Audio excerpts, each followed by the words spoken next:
I'm doing Depth vs. Heard, entertainment, pop culture, things like that. This here's from NBC News. It's called National Feminist Organizations Break Their Silence on Amber Heard in an Open Letter of Support. Well, we could assume they were on her side anyway. This here's from November 16th, 2022. Let's see what we got. And by the way, they claim it's exclusive. And it's by Kat Tenenbarge and Kalan Rosenblatt, if I'm saying that correctly.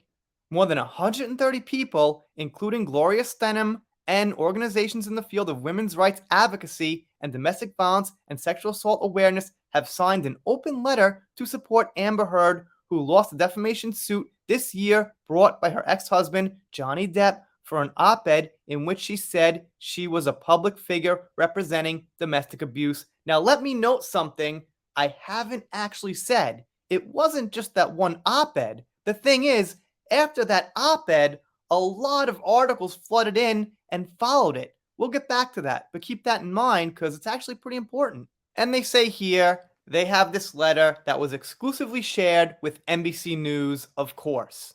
Groups like the National Organization for Women, National Women's Law Center, Equality Now, and the Women's March Foundation were among the ones who signed it. And they list a few people who signed the letter supposedly. The National Organization for Women, the National Women's Law Center, Equality Now, and the Women's March Foundation were some they mention. They also claim it was written by a group of people who identify as domestic violence survivors and supporters of Heard. But wait a minute. I don't know how many we can't pin down, but I'm sure the number is quite large of victims who look at Amber and say, well, I don't think she's a victim, I'm a victim. Rihanna's a great example. She recently had Johnny in a Fenty show, and the pictures of her after the abuse are a world of difference. And they say that Heard has filed to appeal, waiting on more definitive news on that. They also say she was awarded $2 million in compensatory damages, but nothing in punitive damages, because it didn't seem like there were any. Then they gotta try the same old trick. The op-ed never mentioned Johnny by name. Well, you know what? By law, they don't have to. We're talking about defamation. And in Johnny's case, well, he was really, really, really famous. So it's pretty obvious who she was talking about. The letter also denounces the rising misuse of defamation lawsuits to silence people who report domestic and sexual abuse. But what is someone supposed to do if the allegations are false? Tell me. Offer the alternative. If you don't offer an alternative, well, you're useless. If you're going to say, well, these lawsuits hurt victims, that might be. We might have a catch-22 in some cases, but a catch-22 means we've got to go through with something because there's no other way. So again, if you think, NBC, that these lawsuits are hurting victims, what's the alternative to a man who gets falsely accused? Lay it out, and then I'll keep listening. It continues. After the June verdict, activists called out other groups like Time's Up, asking why an organization that had championed victims at the height of the Me Too movement was now silent. Many who did speak out in support of Heard, including the National Coalition Against Domestic Violence, were met with ferocious backlash from Depp supporters online. Well, maybe it's because Depp was a victim, and because he was a man, he doesn't count. People are just trying to say, hey, you know what? We've got one single case here where we've got proof that the man was abused. So, in this one case, can you say something? Or is it a gender-based decision and a gender-based organization that won't stick up for men?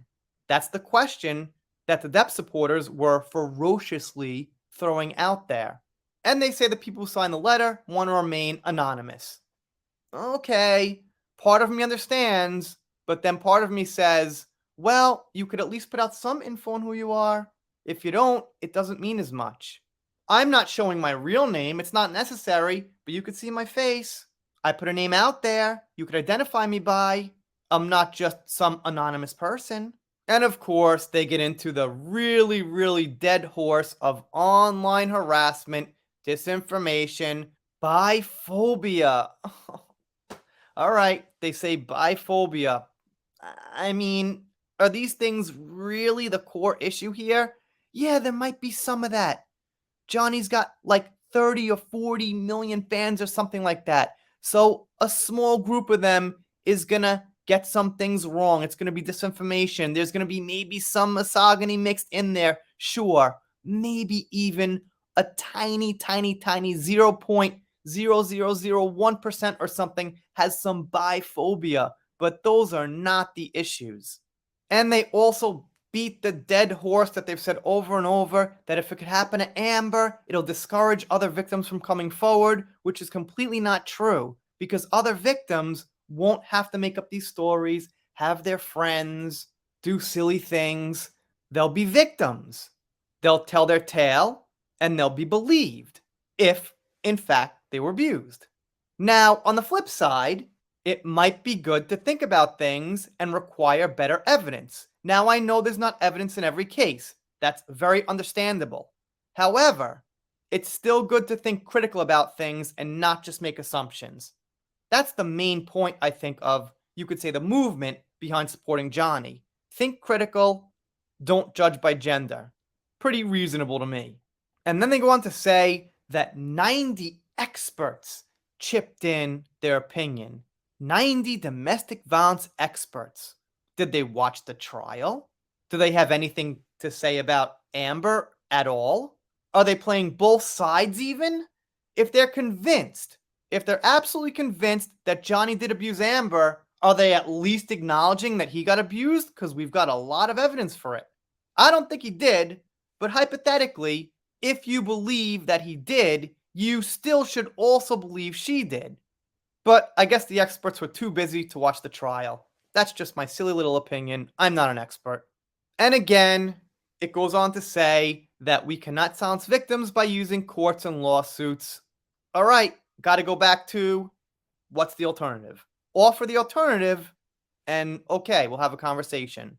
And they also say there's been more public support for Amber, but we'll get to the public support for Johnny in a second. Now, like I said, you could see it wasn't just the op-ed from the Washington Post.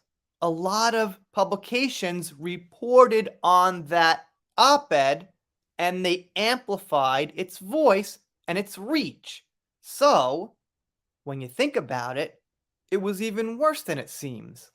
And this person points out the outpour of support for Johnny.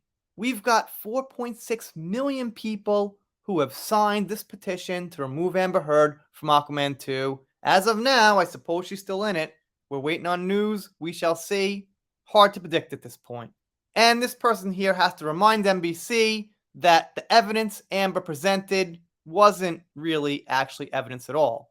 As you could have assumed, they tweeted out their article, and I took these replies from there, and there are a lot more than this that made some great points. Anyway, you let me know what you think down below, doing shoutouts, special thanks, things like that. If you're not subscribed here, consider it, and if you don't consider it and don't subscribe, I'll be sad, but I'll get over it. See you next time.